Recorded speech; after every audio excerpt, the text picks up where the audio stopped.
샬롬 1984 12번째. 사람은 평생토록 한 가지 역할만 해왔고 그래서 잠시라도 자신의 가면이 벗겨지면 위험하다고 여기는 것 같았다.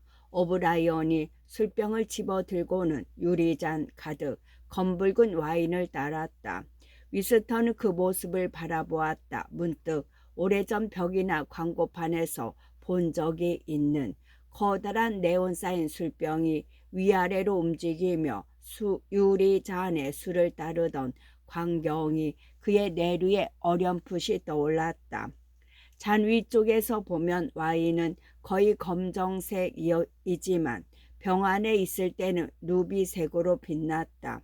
향기가 달콤했다. 그는 잠잠고 줄리아를 바라보았다. 그녀는 잔을 들고 호기심에 찬 표정으로 끙끙거리며 냄새를 맡고 있었다.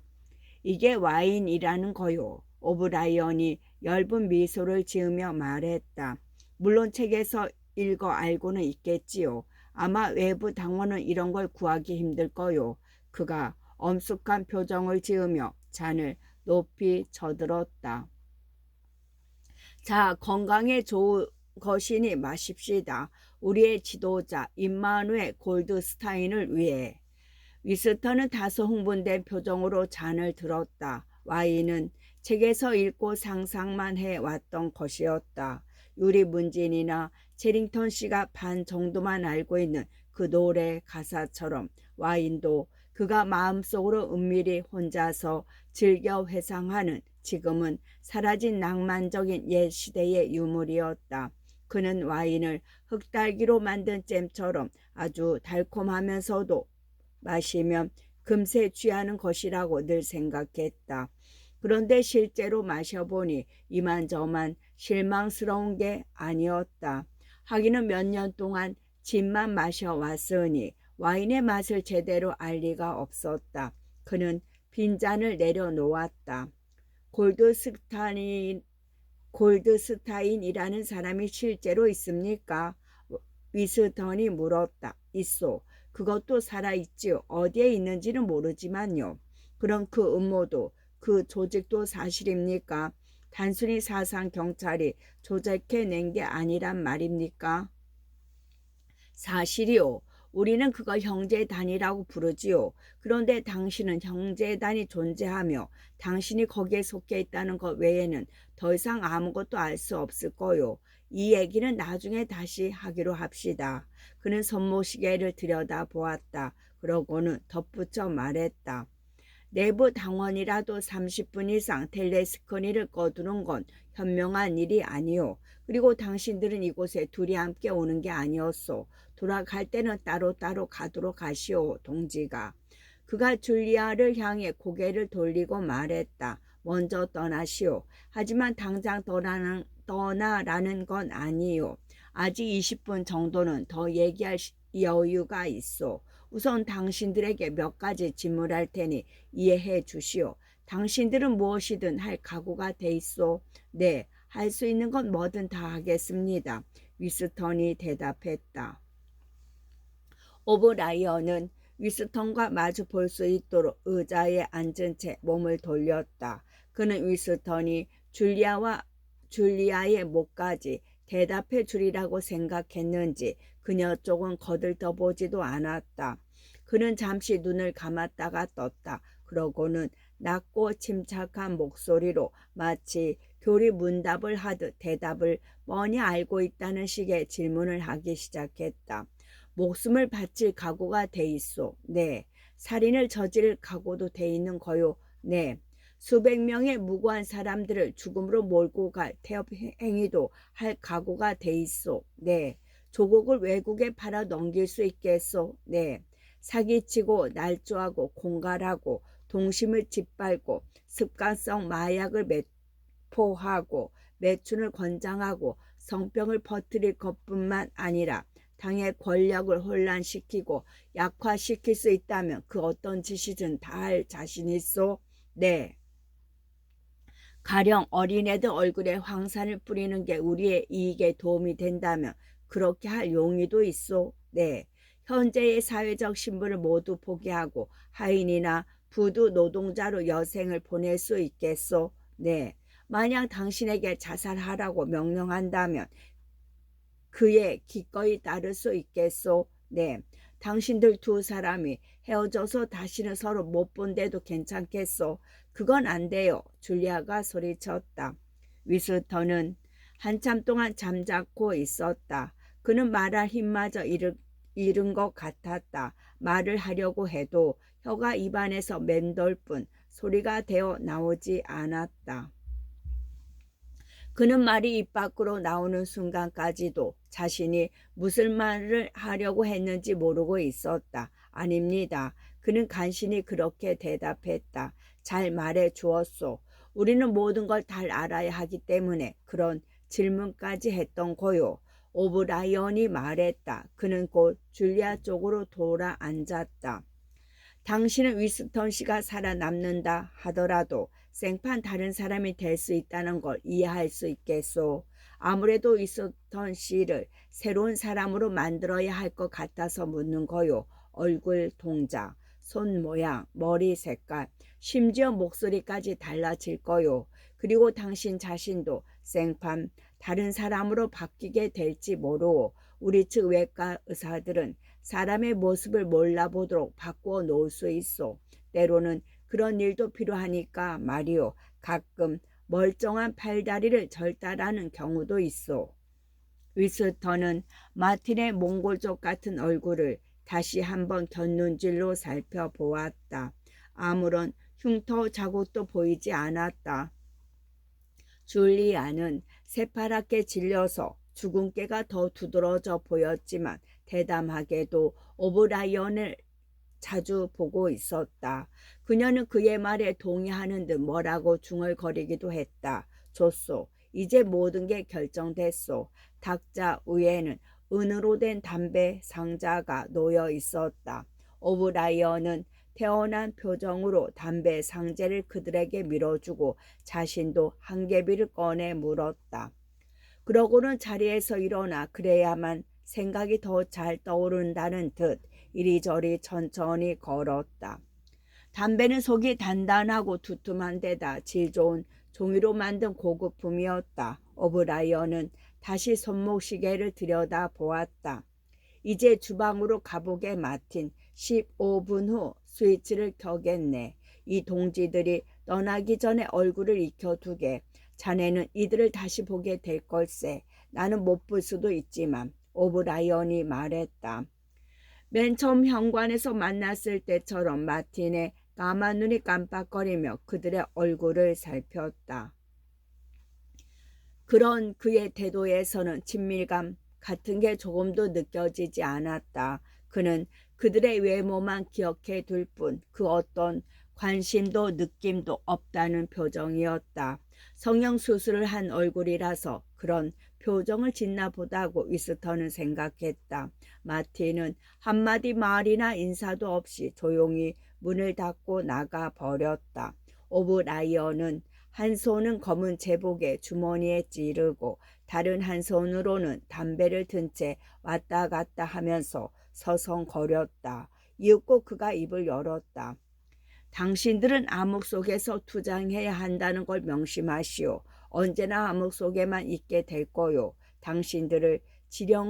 당신들은 지령을 받으면 이유를 불문하고 복종해야 하오. 나중에 우리가 살고 있는 사회의 진정한 본질과 사회를 전복시키는 전략에 관해 서술된 책을 한 권 보내주겠소. 그 책을 읽어야만 비로소 형제단의 단원이 되는 거니까 말이요. 그런데 우리가 투쟁하는 전반적인 목적과 순간순간 당면한 긴급한 과제 사이에서 당신들이 알 수 있는 건 아무것도 없을 거요. 그리고 내가 당신들한테 형제단이 존재한다고 말은 했지만 그 수가 100명인지 1000명인지는 밝힐 수 없소. 당신들이 개인적으로 알아본데도 아마 10명 이상은 되지 않을 거요. 당신들은 기껏해야 서너 사람과 접촉할 테지만 그 한 명과 만나고 나면 다음엔 다른 사람이 나타날 거요. 접촉은 이런 식으로 진행될 거니까 그리 아시오. 앞으로 당신들이 받을 지령은 모두 내가 내리게 될 거요. 만약 서로 연락할 일이 있으면 마틴을 통해서 해야 하오. 당신들이 체포되면 어쩔 수 없이 자백하게 될 거요. 하지만 자백할 것이라곤 당신들이 활동한 일밖에는 거의 없겠지요. 배신을 해봤자 몇몇 하찮은 사람들의 이름밖에 되지 못할 거요. 내 이름까지 될 수도 있겠지만 그건 소용없는 일이요. 그때 나는 이미 죽었거나 살아있더라도 얼굴부터가 판이하게 다른 사람이 되어 있을 테니까요. 그는 계속 부드러운 카페 위를 왔다 갔다 했다. 체구가 큰데도 그의 동작은 무척이나 유연하고 우아했다. 주머니에 손을 찌르고 담배를 피운 모양이었다. 그녀는 담배 한 개비를 꺼내 물더니 열심히 귀를 기울였다. 오브라이언이 계속해서 말했다. 당신들은 형제단이 있다는 소문을 들었을 거요. 물론 형제단이 어떤 건지는 나름대로 상상을 했겠지요. 어쩌면 음모자들의 거대한 지하 조직이 지하실에서 모임을 가지며 벽에다 메시지를 휘갈겨 쓰고 아무나 특수한 몸짓으로 서로를 알아보리라고 상상했을지도 모르겠군요. 하지만 실제로 그렇지는 않소. 형제단 단원들은 서로 알아보는 방법도 없고 몇 명의 단원을 제외하고는 서로의 신분을 알아내는 것도 불가능하오. 설령 골드스타인 자신이 사상 경찰에 체포된다 해도 전체 단원의 명단을 넘겨줄 수도 없고 그런 명단을 입수할 수 있는 정보를 제공할 수도 없소. 그런 건 애초에 있지도 않으니까 말이요. 그리고 형제단이란 일반적인 의미의 조직이나 단체가 아니기 때문에 완전히 소탕할 수가 없소. 단지 그 조직은 해체되지 않는다는 일념으로 유지돼 가지요. 그런 일념만이 당신들에게 힘이 될 거요. 동지의식을 갖는다거나 격려 따위를 받는 일은 없소. 당신들이 체포된다 해도 아무런 도움도 받을 수 없을 거요. 우리는 같은 단원을 돕지 못하오. 돕는 거라면 기껏해야 입을 틀어 막아야 할 필요가 있는 단원에게 감방 안으로 면도날을 몰래 넣어주는 것 정도요. 결국 당신들은 아무런 보람도 희망도 없는 삶을 살아야 하오. 얼마 동안 활동하다가 체포되어 자백하고는 죽게 될 거요. 그것이 당신들이 기대할 수 있는 유일한 보람이자 희망이요. 우리가 살아있는 동안에 어떤 형태의 변화가 일어날 가망성은 거의 없어. 우리는 죽은 몸이나 마찬가지요. 우리의 진정한 삶은 미래에 있어. 우리는 미래에 가서야 한 줌의 먼지와 몇 조각의 뼈다귀로 변해 새로운 삶을 열 수 있는 거요. 그런데 그 미래의 삶이 언제쯤 열릴지는 아무도 알 수 없어. 어쩌면 수천 년 후일지도 모르지요. 현재로서는 건전한 정신의 영역을 조금씩 넓혀가는 것뿐이요. 우리는 집단 행동을 할 수 없어. 우리는 우리의 지식을 개인에게 개인으로 한 세대에서 다음 세대로 전해줄 수 있을 뿐이요. 사상 경찰이 감시하고 있는 한 다른 방법이 없어. 그는 걸음을 멈추고 세 번째로 손목시계를 들여다보았다. 동지, 떠나야 할 시간이 거의 다 됐어. 아니 잠깐, 술이 아직도 반이나 남았군요. 그가 줄리아에게 말했다. 그러고는 술을 채우고 자기 잔을 집어들었다. 이번에는 무엇을 위해 건배할까요? 사상 경찰을 혼란시키기 위해, 빅브라더의 죽음을 위해, 인간성을 위해, 미래를 위해 할까요? 그가 냉소적으로 말했다. 과거를 위해 합시다. 위스턴이 말했다. 과거라. 하긴 과거란 매우 중요한 것이지요. 오브라이언이 침통한 표정을 지으며 동의했다. 그들은 일제히 잔을 비웠다.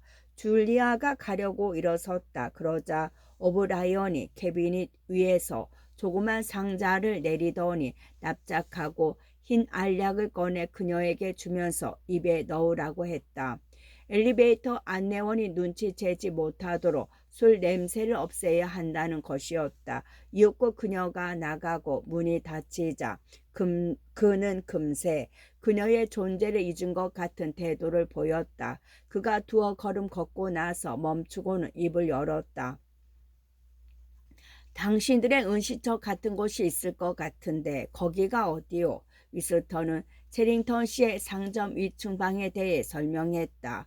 당분간은 그곳이 적당하겠군요. 나중에 다른 장소를 알아봐 주겠소. 은시처는 자주 바꾸는 게 좋으니까 그동안 그 책을 보내주겠소. 오브리언은 그 책이란 낱말을 강조하듯 힘주어 말했다. 당신도 알겠지만 골드스타인이 쓴 책을 말이요. 되도록 빨리 보내주겠소. 하지만 그 책을 입수하려면 며칠이 걸릴 거요. 당신도 알다시피 그런 책은 그렇게 흔하지 않소. 책을 찍어 내기가 무섭게 사상 경찰이 샅샅이 찾아내서 없애버리니까요. 그러나 그렇게 한다고 해서 그 책이 없어지는 건 아니요. 마지막 한 권까지 없애버린다고 해도 우리는 거의 한 자도 빠뜨리지 않고 다시 발간해낼 수 있으니까 말이요. 그런데 당신은 가방을 가지고 다니나요? 네, 늘 가지고 다닙니다. 어떻게 생긴 거요? 낡아 빠진 검은색 손가방입니다. 끈이 2개 달려 있지요. 검은색에 낡았고 끈이 2개 달린 손가방이라. 좋소. 언제라도 정확한 날짜는 말할 수 없지만 가까운 시일 안에 당신이 오전 중에 처리해야 할 메시지 가운데 오자가 하나 있을 거요. 그러면 다시 보내달라고 요청하시오. 그리고 그 이튿날엔 손가방을 들지 말고 출근하시오. 그날 중 길에서 한 남자가 당신 팔을 건드리며 가방이 떨어졌군요 하고 말을 걸 거요.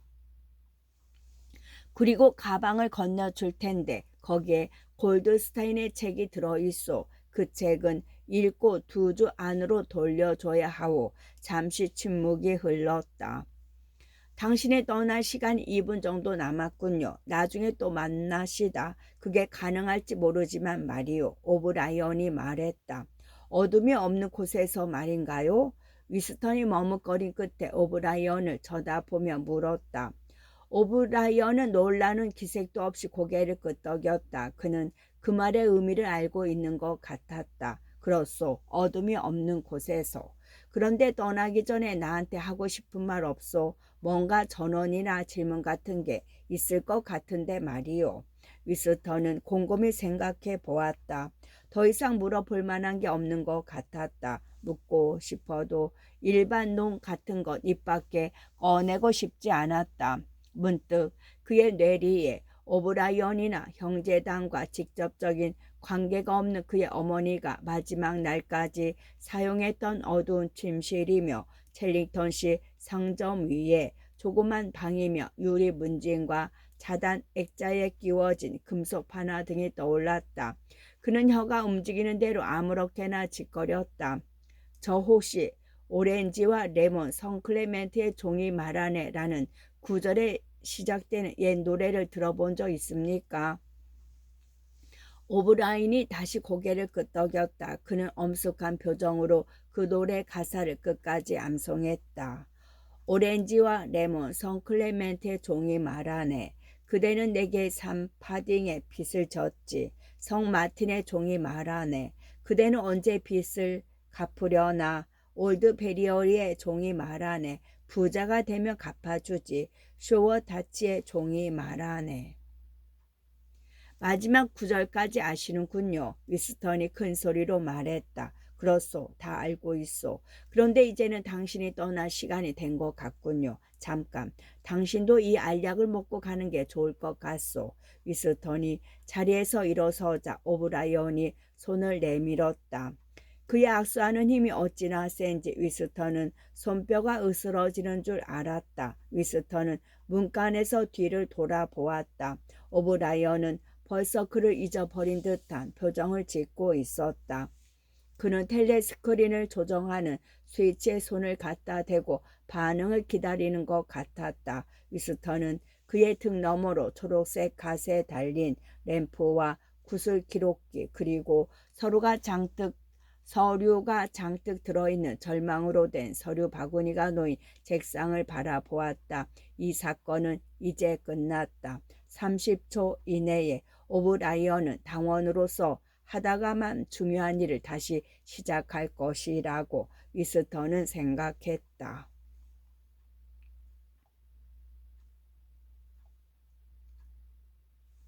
위스턴은 피곤해서 축 늘어졌다. 몸이 젤리가 되었다는 말이 적절한 표현일 더하였다.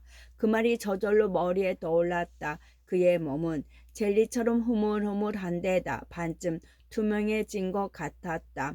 손을 들어 올려 햇볕에 비치면 빛이 통과하는 게 보일 것도 같았다. 어찌나 일을 많이 했던지 신경 조직과 뼈와 피부만 남긴 채 모든 혈액과 혈청이 몸속에서 빠져나간 듯한 느낌이었다. 감각기관마저 모두 비정상적으로 확대된 것 같았다. 제 목이 묵직하게 어깨를 짓누르고 땅바닥에 닿은 발바닥이 얼얼하며 손을 쥐었다 폈다 하는데도 손마디가 시큰거렸다. 그는 닷새 동안 90시간 이상 일했다. 정산의 다른 사람들과 마찬가지였다. 어쨌거나 이제는 모든 일이 다 끝났다. 내일 아침까지는 아무것도 할 일이 없었다. 그는 이제 그 은시처에서 6시간을 보내고 나머지 9시간은 자기 집 침대에서 잠을 자며 지낼 수 있게 되었다.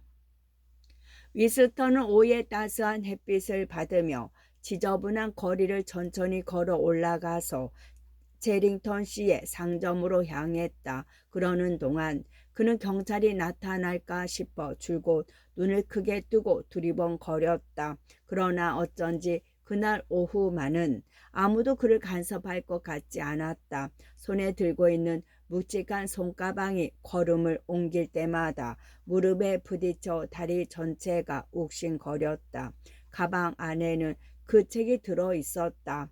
책을 받은 지 벌써 엿새가 되었지만 그는 아직 읽기는커녕 펴보지도 않았다. 중호 주간의 엿새째 되는 날이었다. 행진, 연설, 함성, 합창, 깃발, 포스터, 영화, 밀랍, 인형, 천둥 같은 북소리, 트럼펫의 재지는 소리, 행군의 발소리, 탱크 바퀴가 구르는 소리, 대규모의 변대를 지어 날아가는 비행의 굉음, 고막을 울리는 총소리 등이 어지러운 가운데 엿새를 보내면서 사람들의 흥분은 절정에 달했고 유라시아에 대한 증오심은 광분 상태로까지 끌어올랐다. 행사의 마지막 날 군중은 공개적으로 교수형에 처하기로 되어 있는 2,000명의 류아시아 전쟁 포로들이 눈앞에 나타나기만 하면 갈기갈기 찢어 죽일 듯이 기세가 등등했다. 그런데 바로 그 절정의 순간에 오세아니아는 유라시아와 더 이상 전쟁을 하지 않는다는 성명이 발표되었다. 오세아니아는 이스트아시아와 전쟁 중이며 유라시아는 동맹국이라는 것이었다. 물론 어떤 변화가 갑작스레 일어났다는 식의 해명은 없었다. 그저 적은 유라시아가 아니라 이스트아시아라는 것이 전격적으로 신속하게 사방에 알려졌을 뿐이었다. 그 성명이 발표될 때 위스턴은 런던 중심부에 있는 광장에서 열리는 시위에 참가하고 있었다. 그때는 밤이었다. 사람들의 흰 얼굴과 주홍색 깃발이 불빛에 번뜩이고 있었다. 광장은 스파이단 제복을 입은 1,000명가량의 어린 학생들을 비롯해 수천 명의 인파로 발 디딜 틈이 없을 정도였다. 팔이 유난히 긴데다 반짝거리는 넓은 대머리에 몇 가닥의 머리카락이 붙어있는 몸집이 작고 깡마른 남자 내부 당원이 진홍색 휘장이 두루워진 연단 위에서 군중을 향해 열변을 토하고 있었다. 중후심으로 얼굴이 일그러진 럼펠스 틸트 스킨 같은 초라한 모습의 내부 당원은 한 손으로 마이크를 움켜잡은 채 뼈가 앙상하게 드러난 다른 한 손을 머리 위로 저들고는 위협하듯이 허공을 핥히어 댔다. 금속성의 그 목소리는 확성기를 통해 쩌렁쩌렁 울려 퍼졌다. 그는 잔악성, 대량 학살, 강제 추방, 약탈, 강간, 포로 고문, 양민 폭격, 허위 선점, 불법 침략, 조약 위반 같은 항목들을 끝도 없이 열거하며 떠들어대고 있었다. 그의 연설은 언뜻 뻔한 내용 같은데도 군중을 점점 열광에 도가니로 몰아넣었다. 매 순간 군중의 분노가 들끓고 그럴 때마다 확성기에서 나오는 연사의 목소리는 수천 명의 목구멍에서 터져 나오는 맹수의 포효 같은 함성에 묻혀버리곤 했다. 무엇보다 가장 야만적인 함성은 학생들의 입에서 터져 나왔다. 연설이 20분 정도 진행되었을 때였다. 전령이 급히 연단으로 오르더니 연사의 손에 종이 쪽지를 건네주었다. 그는 연설을 계속하며 그 종이 쪽지를 펴서 읽었다. 그의 음성이나 태도, 연설의 내용까지 아무것도 달라지지 않았다.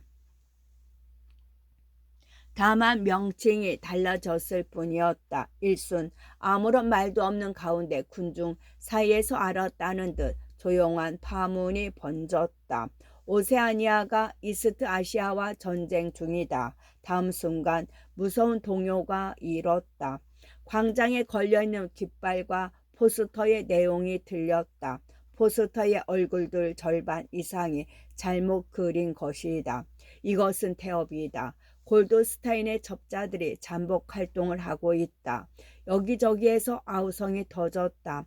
사람들이 벽에서 포스터를 뜯어내고 깃발을 발기발기 찢어서 발로 짓밟았다. 스파이단들이 날렵하게 지붕 꼭대기로 올라가더니 굴뚝에 매달려 나부끼는 현수막을 잘라버렸다. 그 뒤 2, 3분도 안 되어 모든 소라는 막을 내렸다. 연사는 여전히 한 손으로 마이크를 움켜잡고 어깨를 앞으로 쑥 내민 채 다른 한 손으로는 허공을 핥히면서 연설을 계속해 나갔다. 1분쯤 지나자 다시금 야수와 같은 분노의 함성이 군중 사이에서 터져 나왔다. 중우 주간의 행사는 중우의 대상이 바뀌었을 뿐 전과 똑같이 진행되었다. 조금 전에 이를 돌이켜보면서 위스턴이 놀란 것은 연사가 연설을 도중에 중단하지 않았을 뿐만 아니라 문맥도 단절시키지 않은 채 한 주제에서 다른 주제로 자연스럽게 바꾼 점이었다.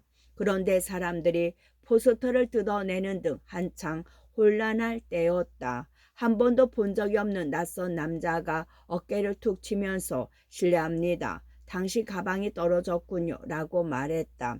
위스턴은 얼떨결에 손가방을 받아 들었다. 그는 당분간 가방 속을 들여다볼 기회가 없으리라는 것을 알고 있었다. 군중 시위가 끝나자 23시가 거의 다 되었다. 그런데도 그는 곧장 진리부로 향했다. 그렇게 하기는 진리부의 다른 직원들도 마찬가지였다. 텔레스크린에서는 모두 자기 일터로 돌아가라고 지시했지만 굳이 그런 지시를 내릴 필요도 없었다.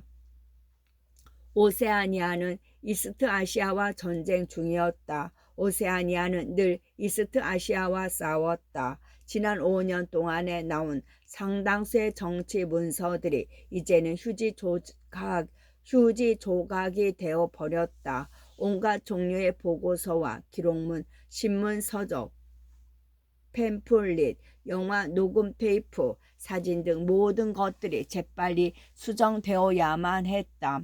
상부에서 별도의 지시가 내려진 것은 아니었지만 각 국장들은 류라시아와 전쟁 중이고 이스트 아시아와 동맹을 맺었다는 모든 기록들을 일주일 이내로 완전히 없애야 한다는 사실을 잘 알고 있었다. 그런데 그런 작업은 처리 과정에서 진짜 명칭으로 부를 수 없기 때문에 더욱 까다로울 수밖에 없었다. 기록국의 직원은 누구나 하루에 3시간씩 2차례 잠을 자고 나머지 18시간을 일했다. 그들은 지하실에서 매트리스를 가져와 복도에 깔았다.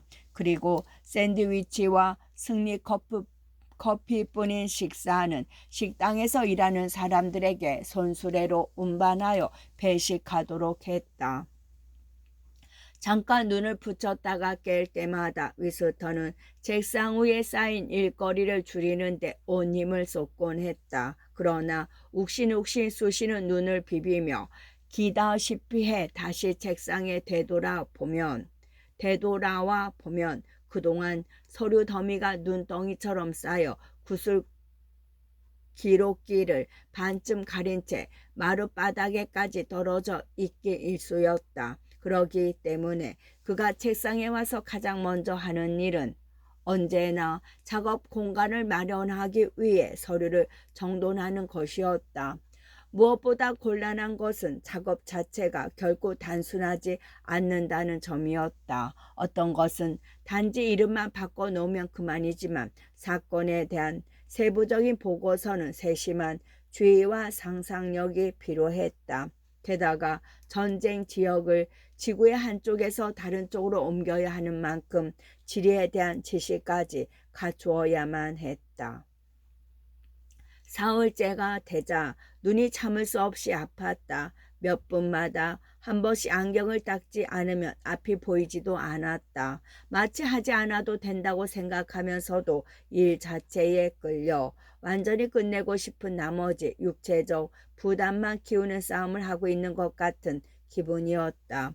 그로서는 구슬 기록기에 대고 중얼거린 모든 말과 만년필로 쓴 모든 글들이 고의적인 거짓말이란 사실에 신경 쓸 겨를이 없었고 있다 해도 마음이 괴로울 정도는 아니었다. 그 역시 기록국에 근무하는 다른 사람들처럼 초조한 가운데 위조가 완벽하게 되기만 바랄 뿐이었다. 엿새째 되는 날 아침에는 서류가 전달되는 속도가 눈에 띄게 느려졌다. 전송관에서 30분에 한 번꼴로 나왔는데 얼마쯤 시간이 지나자 아예 아무것도 나오지 않았다. 다른 부서도 일이 없기는 마찬가지였다. 같은 시간에 모든 부서가 일에서 해방되었던 것이다. 깊고 은밀한 한숨이 청사 안에서 새어 나왔다. 결코 말로 표현할 수 없는 엄청난 일이 드디어 완성된 것이다. 이제는 그 누구도 유라시아와 전쟁을 했다는 것을 문서상으로 증명할 수 없을 터였다. 12시가 되자 청산의 모든 직원들에게 내일 아침까지 자유시간을 준다는 뜻밖의 낭보가 전해졌다. 위스턴은 일할 때는 다리 사이에 끼워두고 잘 때는 깔고 잤던 그 책이 든 손가방을 들고 집으로 돌아왔다. 그러고는 면도를 한 뒤 미지근한 물속에 들어가 꾸벅꾸벅 졸면서 목욕을 했다.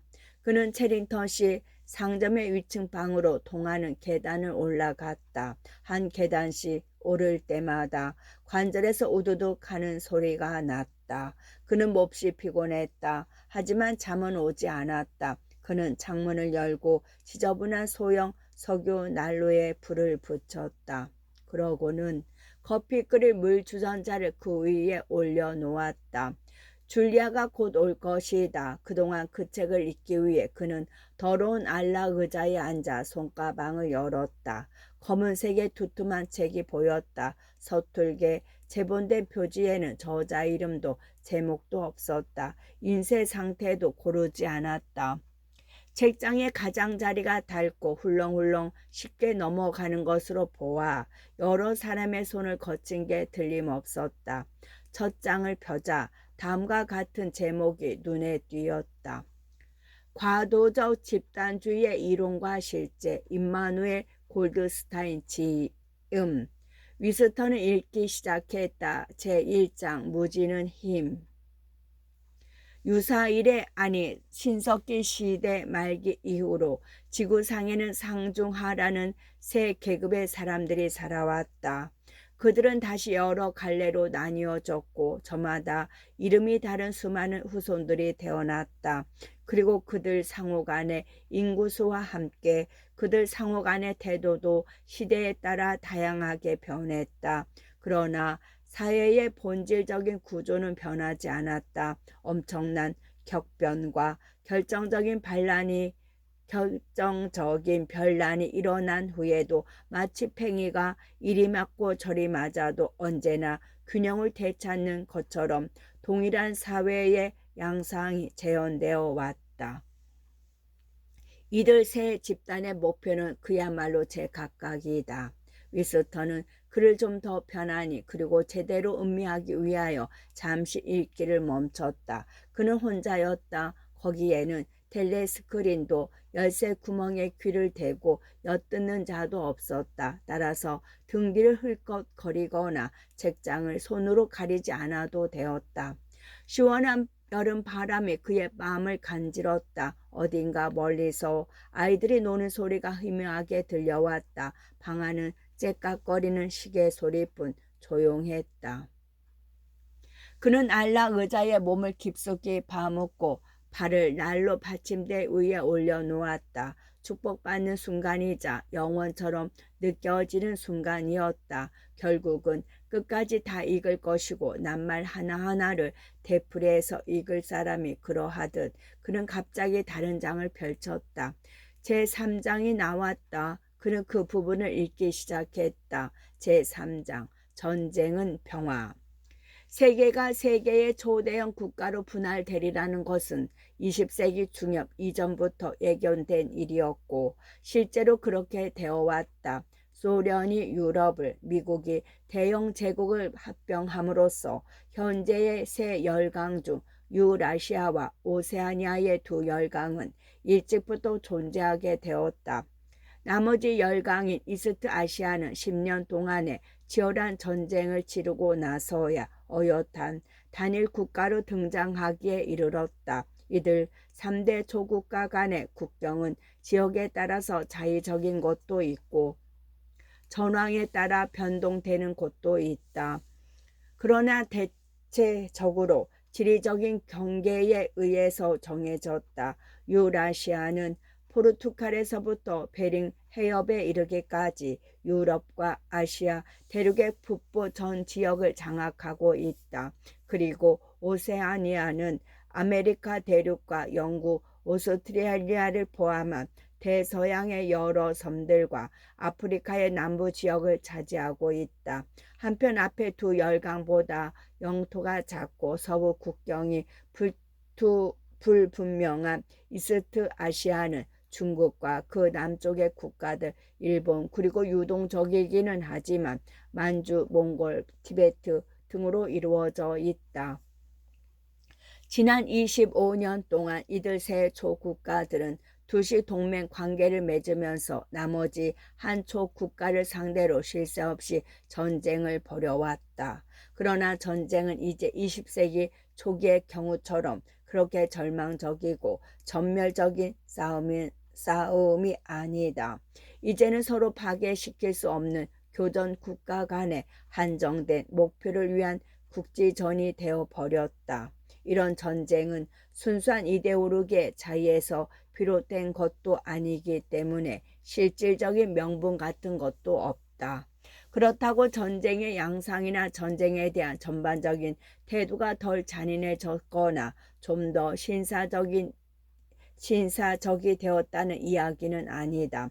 오히려 그 반대로 전쟁에 대한 열망이 모든 나라에 걸쳐 한층 고조된 가운데 강간 약탈, 육아 사류, 전 인구의 노예화, 끓는 물에 삶아 죽이거나 생매장하는 등의 포로에 대한 보복 행위가 당연한 일로 여겨지고 있다.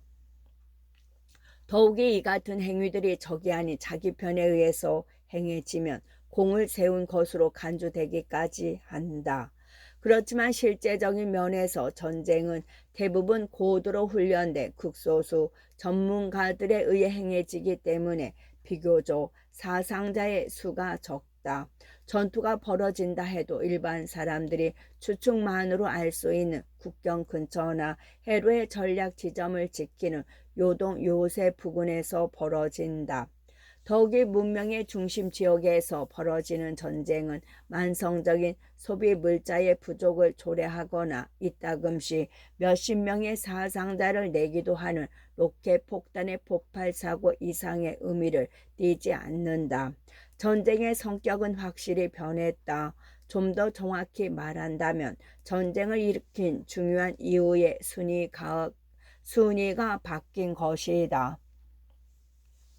20세기 초기의 세계대전에서는 사소한 동기에 불과했던 것이 이제는 중요한 동기가 되고 그것이 의식적으로 인정되면서 행동으로 나타나고 있는 것이다. 현대 전쟁의 성격을 이해하려면 몇 년마다 한 차례씩 전쟁 상대국이 바뀌지만 전쟁은 늘 똑같은 양상을 띠기 때문에 우선 그것이 결정적인 것이 될 수 없다는 점부터 인정해야 한다. 세 조각국 중 어느 나라도 동맹 관계에 있는 나머지 두 나라에 의해 정복될 수 없다. 국력이 서로 비슷비슷한 데다 자연적 방위 조건이 완벽하기 때문이다. 유라시아는 광활한 국토에 의해 오세아니아는 드넓은 대서양과 태평양에 의해 이스트 아시아는 국민의 다산성의 근면성에 의해 보호를 받고 있다. 싸워야 할 실질적인 명분이 없는 것도 현대 전쟁의 성격이랄 수 있다. 자립경제 체제가 확립되면서 생산과 소비가 서로 조화를 이루어 전 시대의 전쟁의 주요 원인이었던 시장 확보를 위한 경쟁은 이제 끝난 상태이고 원자재 획득을 위한 경쟁 역시 더 이상 생사를 건 문제가 되지 못하고 있는 상황이다. 더욱이 세초 국가들은 영토가 굉장히 넓어 자국의 영역 내에서 필요한 모든 물자를 얻을 수 있다. 따라서 굳이 전쟁을 할 이유가 없는 것이다. 전쟁이 경제적인 목적과 직접적인 관계가 있다면 그것은 노동력 확보다. 이 세초 국가의 경계에는 탕헤르, 브라자빌, 다윈, 홍콩 등을 연결하는 완충지대가 형성되어 있는데 영원히 어느 한 나라의 소유가 될 수 없는 이 지역에는 세계 전체 인구의 5분의 1이 거주하고 있다. 결국 새 열강이 걸핏하면 싸우는 것은 이 인구 밀집 지역과 북쪽의 빙원 지대를 장악하기 위해서다. 아직까지 이 분쟁 지역을 어느 한 나라가 실제적으로 장악한 적은 없다. 그저 국제적인 성격을 띤 쟁탈전으로 어느 한 지역의 점령자가 끊임없이 바뀔 뿐인데 이것은 서로 동맹국을 배신하고 기습 공격을 함으로써 빚어진 결과다.